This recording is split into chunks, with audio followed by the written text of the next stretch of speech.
నుంచి ప్రతిరోజు ఆకివీడులో ఒక హైటెన్షన్ వాతావరణమే కొనసాగుతోంది. పలువురు నాయకులపై దాడి చేయడం, వాళ్ళు అంతా కూడా రక్తపు మడుగులో కొట్టుమిట్టాడడం. ఎందుకు మాట చెప్తున్నారంటే ఏకంగా మేకులు కొట్టారు, తల్లో మేకులు కొట్టారు, ఒంటికి మేకులు కొట్టారు, రాళ్లతో వాళ్ళపైన దాడి చేశారు. ఇవన్నీ జరుగుతూ వచ్చాయి. ఒక్కసారిగా ఈ హైటెన్షన్ వాతావరణం అంతా అన్ని కూడా సీరియస్గా తీసుకున్న ట్రిబ్యునల్ ఎలాగైనా సరే, ఎవరు అడ్డొచ్చినా సరే, ఎంతమంది అక్కడ అడ్డుగా ఉన్నా సరే, నేను మాత్రం ఇక్కడ ఆలయ నిర్మాణాన్ని మాత్రం చేపట్టి తీరుతానని ట్రిబ్యునల్ దీక్ష పూనారు. ఆ రకంగానే ముందుకు వెళ్ళారు. అయితే మొన్న మధ్య కొంతమంది ఇక్కడ గొంతెనమ్మ ఆలయం అనేది ఉండేది, ఆ ఆలయాన్ని నిర్మించకుండా ఇక్కడ ట్రిబ్యునల్ గ్రామాలయం అంటూ ఉన్నారు. ఇది మా మనోభావాలకి లేకపోతే మా భక్తి శ్రద్ధలకి ఆటంకం అన్నట్టుగా పలువురు కోర్టుకు వెళ్ళారు.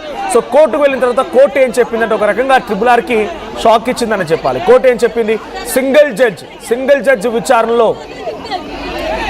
జడ్జ్ విచారణలో అక్కడ దీనిపైన స్టే విధించారు. మళ్ళీ ఎలా క్లియరెన్స్ వచ్చింది ఏంటి అనేది తెలియదు. బట్ ఓవరాల్గా ఇప్పుడైతే ఆయన అక్కడ ఆలయ నిర్మాణానికి ఈరోజు శంకుస్థాపన కార్యక్రమానికి వెళ్తున్నారు. మా ప్రతినిధి మనోజ్ ఉన్నారు సిద్ధంగా లైవ్లో. మనోజ్, ఏం జరుగుతుంది? ఆకివీడు రామాలయ ఆలయ శంకుస్థాపన పనులు ఎక్కడి వరకు వచ్చాయి? ఉద్రిక్త పరిస్థితి కూడా ఉంది. 500 మంది పోలీస్ బందోబస్తు మధ్య ఈ కార్యక్రమం జరుగుతుందని తెలుస్తోంది. అప్డేట్స్ ఏంటి? ఆలయ పూజా కార్యక్రమాల శంకుస్థాపనకు సంబంధించిన విషయంలో ఆటంకం ఉందా? దళితులు, దళిత సంఘాలు లేదంటే క్రైస్తవులు అక్కడికి వచ్చి ఆందోళన చేపడుతున్నారా? ఒక్క నిమిషం అందరూ కూడా నిశ్శబ్దంగా ఉండి ఆ స్థాపన అయిన తర్వాత రామనామంతో స్థానిక దళితులతో పాటు దళిత సంఘాలు కూడా ఆరోపిస్తున్న పరిస్థితి కూడా నెలకొంది. ప్రస్తుతానికి రఘురామకృష్ణరాజు చెప్పిన దాని ప్రకారం 1930 నుంచి కూడా ఇక్కడ ఈ ఆలయం ఉందంటూ ఈ పునర్నిర్మాణం చేయాలంటూ కూడా తలపెట్టారు. ప్రస్తుతం రఘురామకృష్ణరాజు తలపెట్టిన ఈ కార్యక్రమానికి అయితే భారీగా స్పందన రావడంతో పాటు ఇది కాస్త కేసు హైకోర్టులో కూడా వేయడంతో హైకోర్టు కూడా రామాలయ నిర్మాణానికి సంబంధించి శంకుస్థాపనకు ఆటంకాలు లేవని చెప్పడంతో ఈ రోజు ఉదయం 7:14 నిమిషాలు ప్రస్తుతం అక్కడ మనం కార్యక్రమం కూడా వీక్షించే ప్రయత్నం చేద్దాం. ప్రస్తుతానికైతే ఇక్కడ రఘురామకృష్ణరాజు 7:14 నిమిషాలకు ఇక్కడ శంకుస్థాపన కూడా చేస్తున్నారు. అయితే గత కొన్ని రోజుల కూడా ఈ రామాలయం వివాదాస్పదంగా మారిందని చెప్పాలి.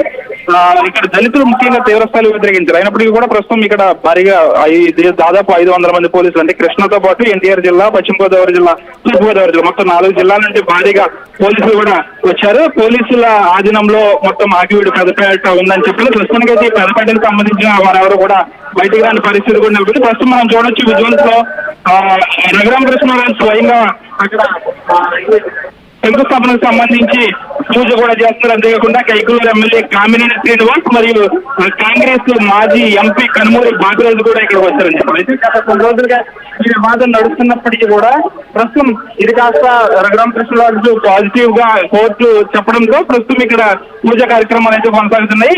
దాదాపు కృష్ణ శిలలతో దాదాపు 1 కోట్ల రూపాయల వ్యయంతో ఈ నిర్మాణం చేపడుతున్నారు. ప్రస్తుతానికైతే అనుకున్న దాని ప్రకారమే భారీగా విరాళాలు కూడా వచ్చిన పరిస్థితి నెలకొంది. పెద్ద ఎత్తున ఇక్కడికి రామాలయ నిర్మాణానికి శంకుస్థాపనకు గత 2 రోజుల నుంచి కూడా పెద్ద ఎత్తున జన సమీకరణ కూడా చేశారు. పెద్ద ఎత్తున పశ్చిమ గోదావరి జిల్లాతో పాటు ఇటు కృష్ణా జిల్లా నుంచి కూడా పెద్ద ఎత్తున శ్రీరాముని అభిమానుల, శ్రీరాముని భక్తులు కూడా ఇక్కడికి కూడా పరిస్థితి వస్తుంది. ముఖ్యంగా 500 మంది పోలీసులతో ఈ ఆకివీడులో బందోబస్తు నిర్వహించారు. అంతేకాకుండా ప్రైవేట్ భవనలు కూడా ఇక్కడ ఏర్పాటు చేసుకున్న పరిస్థితి నెలకొంది. ఏదేమైనప్పటికీ కూడా రఘురామకృష్ణరాజు చెప్పిన దాని ప్రకారం ఇక్కడ రామాలయ నిర్మాణం అయితే శంకుస్థాపన అయితే జరిగింది. ఇక రామాలయ శంకుస్థాపన జరిగిన అనంతరం ఇక నిర్మాణం చేపట్టడం ఒకటి తర్వాయి. ప్రస్తుతానికైతే ఇక్కడ ఎటువంటి అవాంఛనీయ సంఘటనలు జరిగినప్పటికీ కూడా కొంతమంది దళిత సంఘాలు కూడా చెలో ఆకివీడు పిలుపునిస్తాయి. ఈ నేపథ్యంలో దళిత సంఘాల నాయకులు కూడా ఇప్పటికే హౌస్ అరెస్ట్ చేసిన పరిస్థితి కూడా నెలకొంది. అంతేకాకుండా బీఎస్పీ పార్టీకి సంబంధించిన వారిని కూడా హౌస్ అరెస్ట్ చేశారు. ప్రస్తుతానికైతే ఈ ప్రాంతానికి ఎవరిని కూడా దళిత సంఘాల నాయకులు ఎవరిని కూడా రానివ్వకపోయినప్పటికీ కూడా ప్రస్తుతం ఇక్కడ హిందూ సంఘాల ఆధ్వర్యంలో పెద్ద ఎత్తున ఈ కార్యక్రమానికి అయితే ఇక్కడ ముహూర్తం అయితే అయింది. కాబట్టి ప్రస్తుతం మన విజువల్స్ కార్యక్రమం డిప్యూటీ స్పీకర్ రఘురామకృష్ణరాజు కుటుంబ సభ్యులతో పాటు స్థానిక నాయకులు కూడా ఇక్కడ వచ్చి కార్యక్రమాన్ని పాల్గొన్న పరిస్థితి కూడా ఉంది. జై శ్రీరామ్ నినాదాలతో ఆకివీడు పెద్దపేట మాత్రం మారుమవుతుందని చెప్పొచ్చు. ఈ రోజు తెల్లవారుజాము నుంచి కూడా ఇక్కడ జై శ్రీరామ్ నినాదాలు మారుమవుతున్నాయి. ప్రస్తుతం మనం చూడొచ్చు పెద్ద ఎత్తున శ్రీరాముని ఆలయ పునర్నిర్మాణానికి పెద్ద ఎత్తున భారీగా తరలి వచ్చారు. అంతేకాకుండా కొన్ని చోట్ల ట్రాఫిక్ ను మళ్లించారు. ప్రస్తుతం ఆకివీడుకి సంబంధించి పెద్దపేట అనేది చిన్న ప్రాంతం అయినప్పటికీ కూడా ఈ రామాలయ పునర్నిర్మాణానికి సంబంధించి గత కొన్ని రోజులుగా ఈ గ్రామం కాస్త ప్రపంచవ్యాప్తంగా హాట్ టాపిక్ గా మారింది. సోషల్ మీడియాలో కూడా గత కొన్ని రోజులుగా కూడా ఇదే సంఘటన రావడంతో ఇదంతా కూడా హాట్ టాపిక్. మరి ఏదేమన్నప్పటికీ కూడా రఘురామకృష్ణరాజు తలపెట్టినట్టుగా రఘురామకృష్ణరాజు తలపెట్టిన విధంగా ప్రస్తుతం ఇక్కడ దిగ్విజయంగా అయితే కార్యక్రమం అయితే కొనసాగుతుందని చెప్పాలి. ప్రస్తుతానికి అయితే ఇక్కడ ఎటువంటి అవాంఛనీయ సంఘటనలు లేవు. దిగ్విజయంగా కార్యక్రమం అయితే కొనసాగుతుంది మనోజ్.